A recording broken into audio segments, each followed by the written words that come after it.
ॐ श्रां श्रीं श्रों सः चन्द्राय नमः।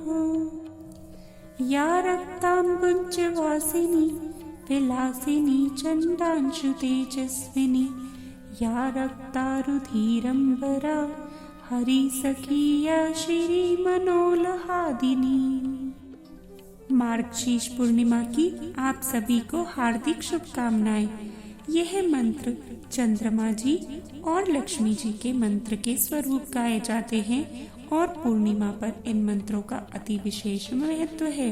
तो आइए आज पूर्णिमा के व्रत के बारे में और उसकी कथा के बारे में श्रवण कर लेते हैं। वीडियो शुरू करने से पहले कृपया सब्सक्राइब करें, अधिकाधिक चैनल को शेयर करें व लाइक करें और कमेंट बॉक्स में अवश्य लिखें जय हरि विष्णु। हिंदू धर्म में पूर्णिमा तिथि का विशेष महत्व माना गया है। इस दिन जातक पवित्र नदियों में स्नान करते हैं और अपनी सामर्थ्य के अनुसार दान करते हैं। इस दिन व्रत करने वाले जातक दिन भर फलाहार करने के बाद रात्रि के समय चंद्रमा को अर्घ्य देकर व्रत का पारण करते हैं। पूर्णिमा के दिन चंद्रमा की पूजा का बड़ा ही महत्व माना गया है। कहते हैं इस दिन चंद्रमा का पूजन करने से व्यक्ति को मानसिक कष्टों से छुटकारा मिलता है और भगवान विष्णु की कृपा बनी रहती है। और इसमें भी मार्गशीर्ष पूर्णिमा तो अधिक महत्व रखने वाली पूर्णिमा में से एक मानी जाती है।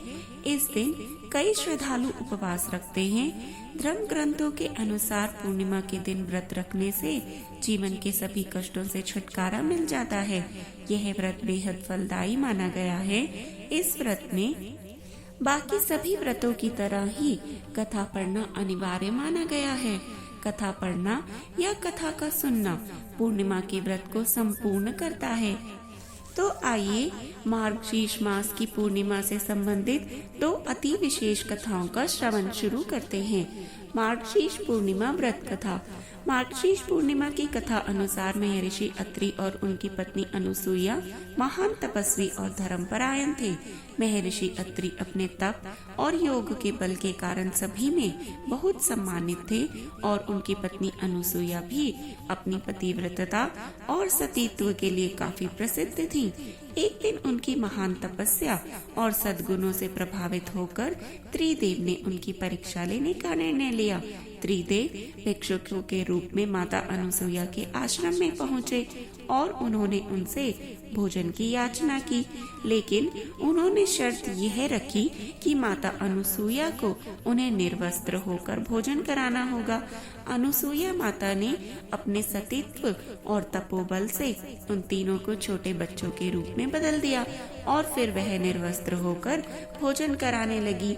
तब महर्षि अत्रि वापस लौटे तो उन्होंने देखा कि तीन छोटे छोटे बच्चे अनुसुईया के पास खेल रहे हैं। इसके बाद माता अनुसुईया ने पूरी घटना उन्हें बतलाई। महर्षि अत्रि ने अपने योग बल से तीनों के वास्तविक स्वरूप को पहचान लिया। इसके बाद महर्षि अत्रि और अनुसुईया की भक्ति और तप से प्रसन्न होकर त्रिदेव अपने वास्तविक रूप में वापस आ गए और उन्होंने उन्हें वरदान दिया। त्रिदेव ने महर्षि के यहाँ एक पुत्र के रूप में जन्म लिया। कहते हैं महर्षि अत्रि और माता अनुसुईया के पुत्र ही भगवान दत्तात्रेय के रूप में प्रसिद्ध हुए। इसलिए ही मार्गशीर्ष पूर्णिमा के दिन भगवान दत्तात्रेय की भी पूजा की जाती है।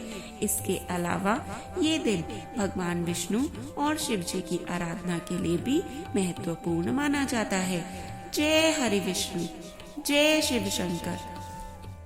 आइए अब इससे संबंधित दूसरी कथा का भी श्रवण कर लेते हैं।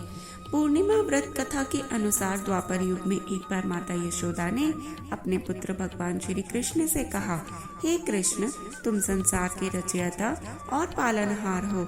आज मुझे कोई ऐसा उपाय बतलाओ जिसे करने से स्त्रियों को सौभाग्य की प्राप्ति होती है, साथ ही उनकी सभी मनोकामनाएं पूर्ण हो जाए।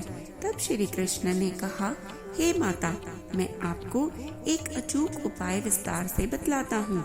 स्त्रियों को सौभाग्य की प्राप्ति के लिए 32 पूर्णमासियों का व्रत करना चाहिए।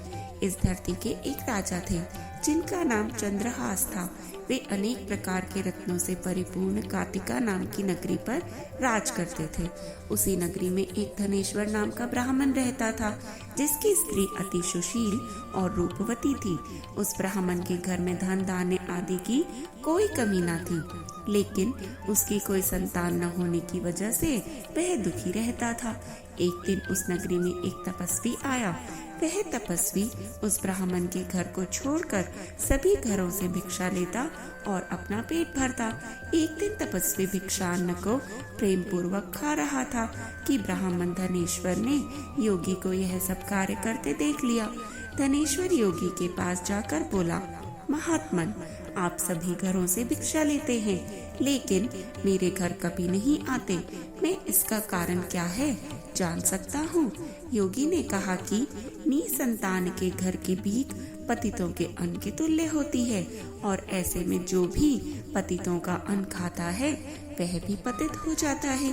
चूंकि तुम निसंतान हो, इसलिए मैं तुम्हारे घर की भिक्षा नहीं लेता हूँ। योगी की इस बात से धनेश्वर को अत्यंत दुख हुआ और वह योगी के पैरों पर गिर पड़ा और कहने लगा, हे महाराज, कृपया करके मुझको पुत्र प्राप्ति का उपाय बतलाइए। मैं पुत्र न होने के कारण अत्यंत दुखी रहता हूँ। सब कुछ होते हुए भी मैं खुश नहीं हूँ। आप मेरे इस दुख को दूर करने का उपाय बताएं। यह सुनकर योगी कहने लगे, हे ब्राह्मण, तुम चंडी की आराधना करो। योगी के कहे अनुसार धनेश्वर ने वन में जाकर माँ चंडी की उपासना की और उपवास किया। माँ चंडी ने 16वें दिन उसे सपने में आकर दर्शन दिए और कहा, हे धनेश्वर, तेरे पुत्र होगा, लेकिन वह 16 वर्ष की आयु तक ही जीवित रह पाएगा। लेकिन यदि तुम दोनों स्त्री पुरुष 32 पूर्णमासियों का व्रत करोगे तो वह दीर्घायु को प्राप्त होगा। प्रातः काल तुम इस स्थान के समीप एक ही आम का वृक्ष दिखेगा। उस पर चढ़कर एक फल तोड़कर शीघ्र ही अपने घर जाना और वह फल अपनी स्त्री को खिला देना। ऋतु स्नान के बाद वह स्वच्छ होकर भगवान शंकर का ध्यान करके उस फल को खा लेगी। तब शंकर भगवान की कृपा से उसको गर्भ हो जाएगा। धनेश्वर ने ठीक वैसा ही किया और उसकी स्त्री गर्भवती भी हो गई।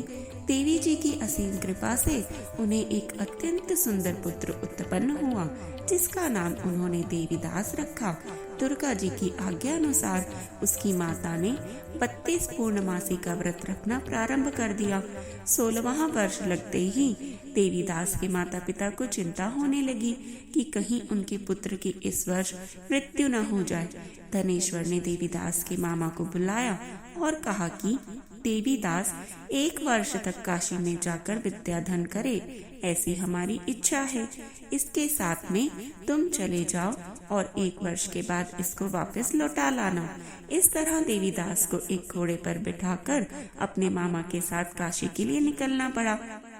धनेश्वर ने अपने पुत्र की दीर्घायु के लिए भगवती दुर्गा की आराधना और पूर्णमासियों का व्रत करना शुरू कर दिया। इस प्रकार बराबर 32 पूर्णमासी का व्रत पूरा किया। कुछ समय बाद मामा और भांजा किसी नगर में रात बिताने के लिए ठहरे हुए थे। उस दिन उस गांव में एक ब्राह्मण की कन्या का विवाह होने वाला था। जिस धर्मशाला में वर और उसकी बारात ठहरी हुई थी, वहीं देवीदास और उसके मामा भी ठहरे हुए थे। संयोग से कन्या को तेल आदि चढ़ाकर मंडप आदि का कृत्य किया गया तो लग्न के समय वर को धनुर्वात हो गया। तब वर के पिता की नजर उस देवीदास पर पड़ी और उन्होंने सोचा कि यह मेरे पुत्र जैसा ही सुंदर है, मैं क्यों न इसके साथ ही इस कन्या का लग्न करा दूं और बाद में विवाह के अन्य कार्य मेरे लड़के के साथ हो जाएंगे। ऐसा सोचकर वर का पिता देवीदास के मामा से जाकर बोला, तुम थोड़ी देर के लिए अपने भांजे को हमें दे दो। और उसने अपनी योजना उन्हें बतला दी। तब उसका मामा कहने लगा कि जो कुछ भी मधुर पक आदि कन्यादान के समय वर को मिले वह सब हमें दे दिया जाए, तो ही मेरा भांजा इस बारात का दूल्हा बनेगा।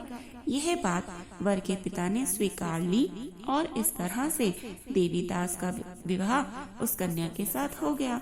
पत्नी के साथ वह भोजन न कर सका और अपने मन में सोचने लगा कि जाने यह कैसी स्त्री होगी। लड़के को ऐसा करना सही न लगा और उसके आंख में आंसू आ गए। तब वधू ने पूछा कि क्या बात है, आप इतने दुखी क्यों हैं? तब उसने सब बातें लड़की को बतला दी। तब कन्या कहने लगी, अब हमारी शादी हो गई है। देव, ब्राह्मण और अग्नि के सामने मैंने आपको ही अपना पति बनाया है, इसलिए अब आप ही मेरे पति हैं। अब मैं आपकी ही पत्नी रहूंगी, किसी अन्य की नहीं। तब देवीदास ने कहा, ऐसा मत करिए, क्योंकि मेरी आयु कम है। मेरे बाद आपकी क्या गति होगी, इन बातों पर जरूर विचार कर लें। परंतु वह स्त्री दृढ़ विचार वाली थी और बोली कि जो आपकी गति होगी वही मेरी भी गति होगी। इसके बाद देवीदास और उसकी पत्नी दोनों ने भोजन किया और शेष रात्रि वे सोते रहे। प्रातः काल देवीदास ने अपनी पत्नी को एक अंगूठी दी, एक रुमाल दिया और बोला, हे प्रिय, इसे लो और संकेत समझकर स्थिर चित्त हो जाओ। यदि मैं जीवित रहा तो अवश्य वापस आऊंगा, वरना समझ लेना मेरी मृत्यु हो गई है। प्रातः काल जब शादी के कार्य पूरा होने के बाद सब बाराती मंडप में आए तो कन्या ने अपने पिता से कहा, यह मेरा पति नहीं है, और पूरी बात अपने पिता को बतला दी। बारात खाली हाथ ही वापस चली गई। इस प्रकार देवीदास काशी चला गया। कुछ समय बाद काल से प्रेरित होकर एक सर्प रात्रि के समय देवीदास को डसने के लिए वहां पर आया, परंतु व्रत के प्रभाव से उसको काट न सका, क्योंकि पहले ही उसकी माता ने 32 पूर्णिमा का व्रत पूरा कर लिया था। इसके बाद मध्याह्न के समय स्वयं काल वहां आकर देवीदास के शरीर से उसके प्राणों को निकालने का प्रयत्न करने लगा, जिससे वह मूर्छित होकर पृथ्वी पर गिर पड़ा। उसी समय पार्वती जी के साथ श्री शंकर जी वहां पर आ गए। उसको मूर्छित दशा में देखकर पार्वती जी ने भगवान शंकर से कहा, महाराज, ये वही बालक है जिसकी माता ने 32 पूर्णिमा का व्रत किया था, जिसके प्रभाव से इसका मृत्यु दोष कट गया। भवानी के कहने पर भगवान शिव जी ने उसको प्राणदान दे दिया। उधर उसकी स्त्री प्रतीक्षा कर रही थी। जब 16वां वर्ष व्यतीत हो गया तब देवीदास भी अपने मामा के साथ काशी से चल दिया और वो कुछ दिन अपनी पत्नी के घर पहुंचा। लड़की के पिता ने खूब धन के साथ अपनी पुत्री को उसके साथ विदा किया। श्री कृष्ण भगवान कहने लगे कि इस प्रकार धनेश्वर द्वारा 32 पूर्णिमाओं का व्रत रखने से उसकी पुत्र को लंबी आयु की प्राप्ति हुई। अतः जो भी स्त्रियां ये व्रत को करती हैं, वे जन्म जन्मांतर में वैधव्य का दुख नहीं भोगती और सदैव सौभाग्यवती रहती हैं। यह व्रत पुत्र पौत्रों को देने वाला तथा संपूर्ण मनोकामनाओं को पूर्ण करने वाला माना गया है। जय हरि विष्णु, जय केशव। ऐसी ही और रोचक कहानी व कथाओं का श्रवण करने के लिए कृपया हमारे साथ जुड़े रहें और जपते रहें। हर हर महादेव।